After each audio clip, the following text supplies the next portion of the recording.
Assalamualaikum warahmatullahi wabarakatuh. Ketemu lagi bersama saya Andre Maulana di channel kesayangan kita Biang Wali. Saya ucapkan terima kasih banyak bagi Anda yang masih setia menonton video-video dari Biang Wali channel. Semoga apa yang saya berikan dapat Anda praktekkan dan dapat bermanfaat ya bagi Anda yang belajar jaringan programming ya, baik itu mahasiswa ataupun pelajar, ataupun bagi Anda yang sudah bekerja ingin menambah wawasan. Saya sangat senang sekali apabila Anda masih tetap belajar. Seperti biasa, saya memberikan materi biasanya di jaringan komputer ataupun di programming, tapi ada satu lagi materi yang baru di sini, yaitu namanya praktikum sistem digital, di mana sebenarnya materi ini lebih fokus ke elektronika. Tapi basis elektronika yang kita pakai tetap berhubungan dengan komputer, di mana sebenarnya komputer itu memiliki komponen-komponen elektronika di dalamnya, yaitu yang biasa kita kenal adalah hardware-nya ya, atau biasanya kalau kita beli namanya mainboard gitu. Nah, sebelum kita lanjut untuk membahas tentang praktikum sistem digital ini, ada baiknya bagi Anda yang belum subscribe, silahkan di subscribe dulu, kemudian di like, kemudian dinyalakan lonceng notifikasinya, di share, kemudian agar channel ini terus berkembang dan memberikan materi-materi yang bermanfaat. Oke, sekarang di pembahasan pertama di praktikum elektronika, kita harus kenal dulu logika elektronika pada komputer ya. Jadi komputer itu sebenarnya punya logika dasar ya, yang disebut dengan logic gate atau gerbang logika. Di pertemuan 1 saya akan bahas tentang gerbang logika atau nama lainnya adalah logic gate. Saya sudah siapkan presentasinya. Ini kita jalankan dulu. Oke. Kita mulai di pembahasan pertama tentang gerbang logika, di mana gerbang logika ini berhubungan dengan sistem digital. Nah, di elektronika itu ada yang namanya sistem digital dan sistem analog ya. Nah, kita pelajari adalah sistem digital. Untuk gerbang logika, kita pahami dulu bahwa dasar logika komputer itu seperti apa gitu ya. Kenapa komputer itu bisa berkembang sekarang ya, mulai dari dulu komputer generasi pertama, kedua, ketiga, bahkan sekarang sudah ada di dalam genggaman Anda yang kita sebut dengan smartphone ya, itu juga adalah basisnya komputer. Sebenarnya komputer pada umumnya itu adalah tetaplah dia adalah benda yang mati, benda hanya sebuah benda gitu ya. Dia juga tidak bisa melakukan sesuatu tanpa ada instruksi yang kita berikan. Komputer itu tidak bisa mengerti apa-apa tanpa kita berikan logika, tanpa kita berikan perintah ya. Nah, maka ada yang bilang bahwa komputer hanyalah sebuah benda yang bodoh ya. Karena apabila dibandingkan dengan otak kita gitu, sebenarnya otak kita lebih kuat daripada komputer. Nah, di komputer dia setelah diberikan bermacam-macam instruksi, bermacam-macam hardware, bermacam-macam sistem yang ada di dalamnya, dia mengerti yang namanya bilangan ya. Baru dia mengerti bilangan. Apa yang bilangan yang dia ngerti dari komputer tersebut? Kita bahas lagi. Nah, kemudian komputer itu kan memiliki namanya arus ya, arus listrik. Sistem kerjanya dia harus memiliki daya atau arus listrik.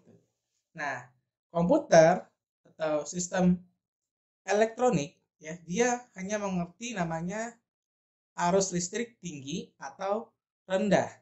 Dimana kalau arus tinggi itu berikan dengan simbol 5 volt.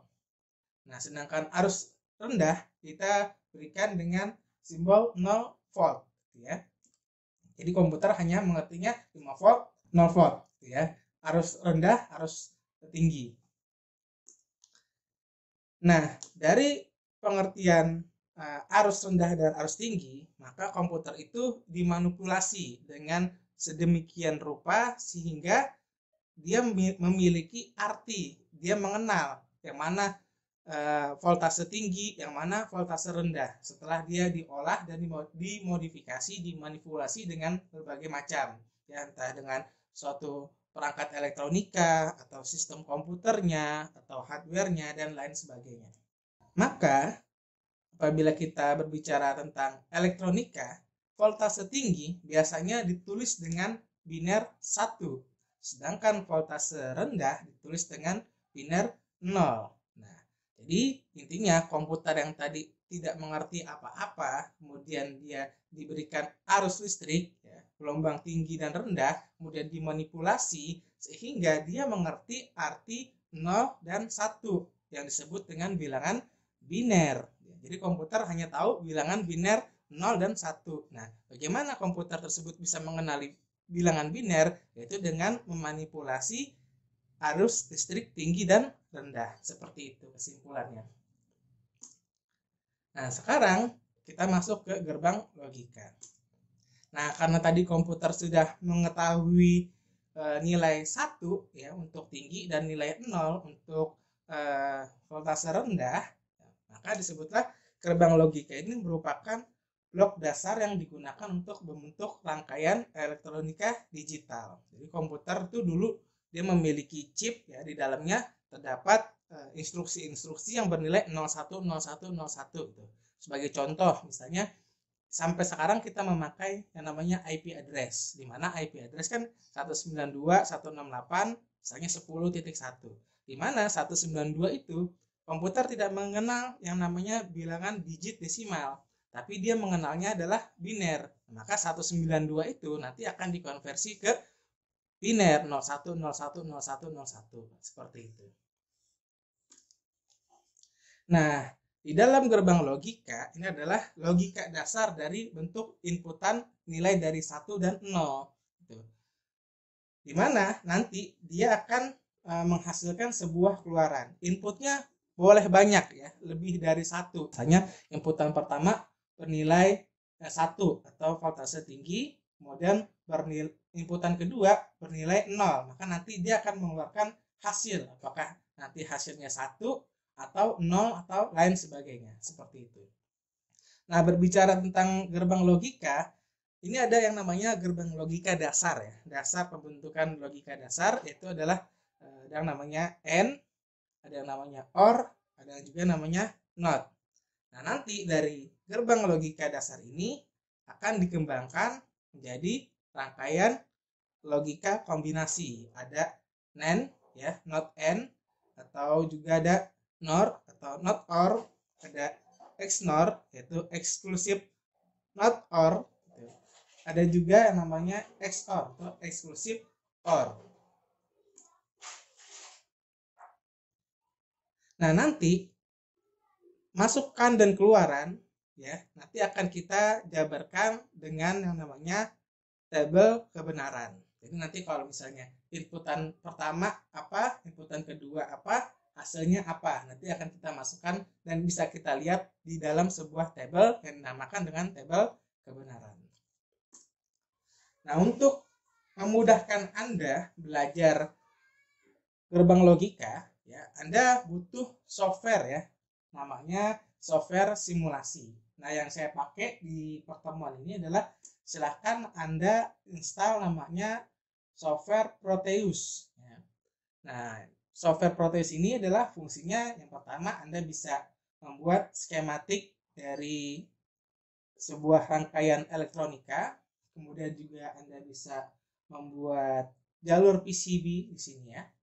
Nah, nanti untuk downloadnya silakan Anda cari di Google, atau kalau misalnya Anda mau samakan versinya dengan versi saya, link downloadnya sudah saya sediakan di kolom deskripsi video ini. Silakan di download aja nanti.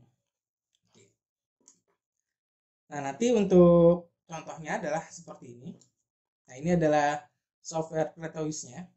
Nah, nanti kalau kita mau mulai, silahkan Anda klik file, kemudian new project di sini. Kemudian nanti Anda bisa berikan nama projectnya.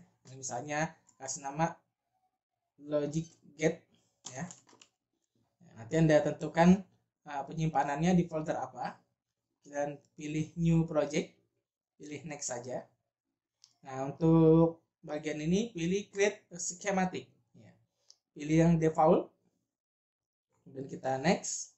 Nah, kalau misalnya Anda mau buat PCB layout-nya, pilih aja PCB layout yang default, tapi kalau enggak ya nggak apa-apa. Tapi nanti kalau misalnya Anda belajar praktikum elektronika, Anda akan membuat namanya PCB layout ya. Nah, pilih aja default. Kemudian kita next. Kita pilih no firmware project, next aja. Oke, kalau sudah kita klik finish. Oke, ini adalah tampilan dari lembar kerjanya. Ada dua, ada PCB layout dan juga ada schematic capture. Nanti kita bekerjanya di satu lembar kerja. Ini namanya lembar kerja ya. Ini lembar kerja. Nanti Anda buat rangkaiannya di sini. Oke, kita balik lagi ke slide. Kalau kita membuat gerbang logika, sebenarnya kita hanya tinggal beli IC-nya aja. Nah, IC ini ada kode-kodenya.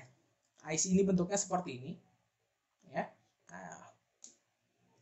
Nah, nanti di dalam IC ini bentuknya kalau kita lihat secara logik ada simbol-simbol seperti ini nih.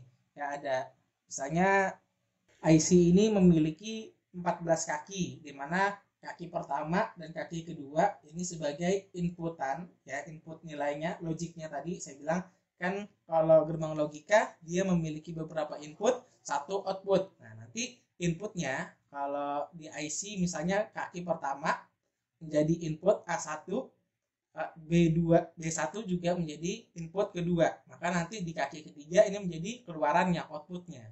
Begitu juga di kaki 4 menjadi input, kaki 5 menjadi input, kaki ke-6 menjadi output. Sedangkan kaki ke-7 ini untuk nilai groundnya dan kaki 14 menjadi VCC. VCC itu arus 5 voltnya. Nah, untuk mengenali IC ini sebenarnya ada kode-kodenya. Untuk gerbang logika N ini memiliki IC biasanya di badannya tertulis kode 7408 atau 4081. Jadi kalau Anda ke tukang komponen elektronika mau beli IC N, bilang aja, Bang mau beli IC dengan kode 7408 atau 4081. Nanti sama abangnya dikasih. Nah, itu adalah IC untuk logic N, ya, N gates. Atau nanti kalau misalnya mau beli IC 7432, berarti dia untuk gerbang logika OR. Ya. Nah, ini adalah daftar-daftar IC-nya. Sekarang logic gate simbol ya. Nah, tadi ada simbol-simbolnya. Nah, kalau untuk simbol N ini bentuknya seperti ini. Kemudian kalau untuk NAND ini nanti bentuknya seperti ini ya. Jadi Anda tolong pahamin aja untuk simbol-simbol seperti ini agar nanti kalau ketemu simbol-simbol seperti ini Anda nggak bingung, oh bentuknya simbol eksklusif OR seperti apa, oh bentuknya seperti ini ya. Nah, ini tolong harap dihafal simbol-simbol seperti ini. Nah, ini yang tadi saya bilang bahwa gerbang logika ini ada contohnya adalah gerbang logika N, di mana A menjadi inputan pertama, kemudian B adalah inputan kedua. Maka nanti Y adalah menjadi outputnya.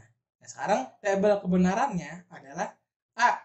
Apabila nilai A dia memiliki masukan rendah, yang B juga masukannya rendah, maka outputnya dia adalah rendah. Kalau misalnya A itu memiliki masukan rendah dan B memiliki masukan tinggi, maka outputnya tetap rendah. Di N, dia bisa bernilai tinggi apabila inputnya A tinggi dan input B-nya juga tinggi, seperti ini. Nah, ini bisa kita coba di Proteus-nya. Nah, ini kita akan buat skematiknya seperti ini ya. Kita masuk ke bagian Proteus. Nah, tadi Anda sudah buat project baru. Nah, nanti akan muncul lembar kerjanya seperti ini. Kemudian setelah ini Anda masuk kemana? Pada di bagian kiri, di sini ada komponen mode. Anda klik komponen modenya, Kemudian di sini ada namanya huruf P ya. P ini Anda bisa klik untuk mencari IC yang digunakan untuk gerbang logika. Sebenarnya tanpa menuliskan IC-nya pun di sini sudah ada. Misalnya kita tulis N gitu ya. Nah, N di sini sudah ada nih. Nah, di sini tulisannya N dengan simbolnya adalah logic get N. Ya. Tapi nanti Anda nggak tahu kode-kode IC-nya. Silahkan Anda balik lagi ke sini. Kita misalnya coba untuk N ya. Berarti kodenya 7408 untuk IC-nya. Jadi Anda ketik aja di sini 7408. Oke, nah nanti dia ada bentuk IC-nya seperti ini dan ada simbolnya seperti di atas ini. Kita pilih saja oke. Nah, nanti dia akan muncul seperti ini. Kemudian kita pilih lagi, masuk ke bagian P lagi sini untuk komponennya. Kita pilih inputannya itu logic state. Nah, ini logic state seperti ini. Anda bisa klik OK atau double klik aja di sini 2 kali. Nanti dia akan muncul di sini ya, logic state. Dan untuk keluarannya kita pilih logic probe. Nah, Anda bisa milih yang besar atau yang kecil, sama saja. Bentuknya seperti ini. Nah, saya pilih yang big saja, yang besar. Oke, kalau sudah seperti ini. Nah, nanti gimana untuk merangkainya? Kita masukkan saja. Kita lihat di bagian seperti ini. Dia harus memiliki bentuk input dan juga outputnya sebagai keluaran. Nanti kita masukkan saja untuk IC-nya di sini. Bisa kita klik. Nah, ya, nanti untuk masukan pertama kita akan masukkan logic gate-nya di sini. Oke, logic gate-nya. Untuk inputan kedua kita masukkan juga di sini. Nah, untuk hasilnya kita masukkan logic probe di sini. Oke. Nah, sekarang kita akan hubungkan antara tiap titik yang ada di sini dengan di sini, dan juga ada tiap titik yang ada di sini dan di sini. Caranya Anda tinggal klik aja titiknya di sini. Kemudian tahan dan geser aja, tarik dan arahkan ke sini. Nah, setelah ini kita lepas dan kita klik gitu. Oke, seperti ini. Jadi kita hubungkan lagi dari sini ke sini. Oke. Nah, ini juga yang terakhir kita hubungkan dari sini ke outputnya. Nah, untuk melihat hasilnya apakah benar sesuai dengan tabel yang kita ada pada presentasi ini, di mana nilai A dan B, ya ini adalah nilai A dan ini nilai B. Kemudian adalah outputnya X ya. Maka ini adalah X di sini. Nah, nanti kita jalankan simulasinya. Anda bisa klik pada bagian bawah di sini. Ini ada tanda play. Kita klik saja. Nah, kita lihat kalau inputannya 0 dan 0, maka hasilnya adalah 0 di sini. Ya udah, berarti ini adalah kondisinya 0 atau rendah ya, min ya. Ada tanda min, ada tanda plus di sini. Berarti kalau nilainya 0 dan 0, maka di sini adalah hasilnya 0. Kemudian kalau A-nya 0, B-nya 1, maka outputnya adalah 0. Ya, A-nya bernilai 0, tapi B-nya bernilai 1. Nah, maka nanti dia hasilnya adalah tetap 0. Atau kebalikan, A-nya bernilai tinggi, B-nya bernilai rendah.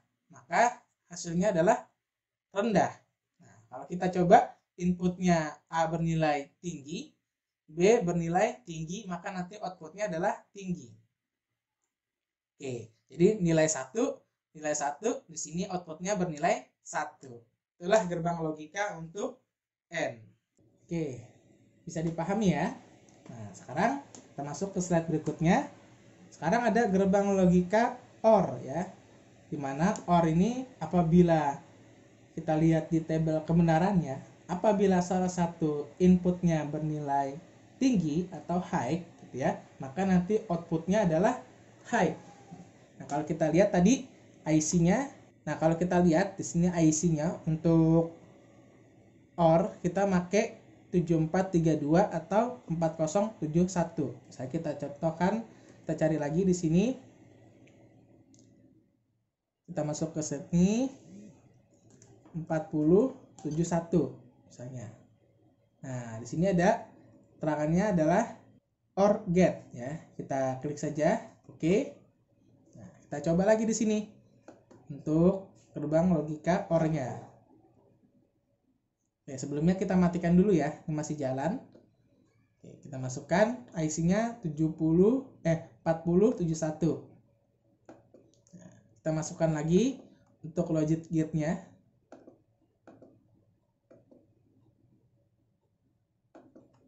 Dan untuk keluarannya adalah logic probe-nya. Kemudian kita hubungkan.